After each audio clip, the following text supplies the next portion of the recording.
سردیوں میں چادر ہو یا مفلر ہو، کوئی بھی اس طرح رومال ہو جس میں یہ دونوں پلو جیسے ایسے ہی چھوڑ کے،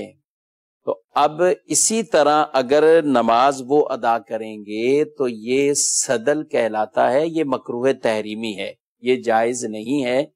کہ دونوں یہ اس کے جو کونے یہ پلو یہ ایسے جیسے لٹک رہے ہیں اور اسی طرح نماز پڑھیں گے تو نماز مکروہ تحریمی ہوگی، اس نماز کو دوبارہ پڑھنا یہ واجب ہوتا ہے۔ ہاں اگر اسی طرح چادر یا رومال یا کوئی بھی ہو اس کو آپ یوں کر لیتے ہیں تو اب اس میں بچت کی صورت ہے اور نماز ہو جائے گی، لیکن بہتر اور سنت طریقہ جو ہے وہ اختیار کرنا چاہیے، اور اس میں یہ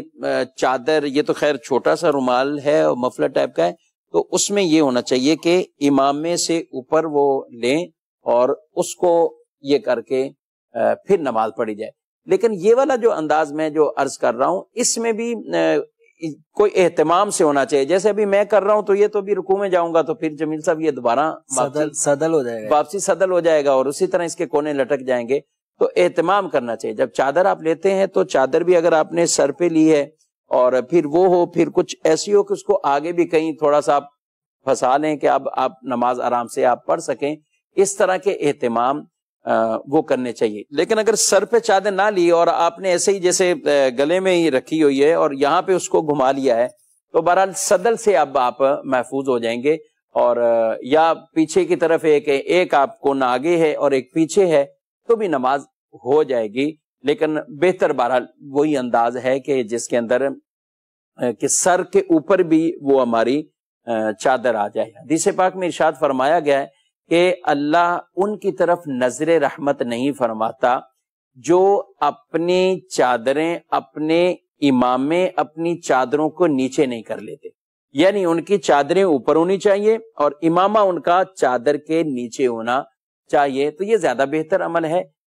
بہرحال نماز ہو جانے سے جہاں تک تعلق ہے تو جس حالت کیفیت میں ابھی میں بیٹھا ہوں، جس طرح یہ مفرر ہے اس طرح بھی نماز ہو جائے گی۔ چادر اگر آپ لیتے ہیں سردی میں اس طرح اس کو لپیٹ لیتے ہیں تو یہ جو گھما کے آپ نے چاہے دونوں کونے لٹک رہے ہوں لیکن گھما کے لے کر آ گئے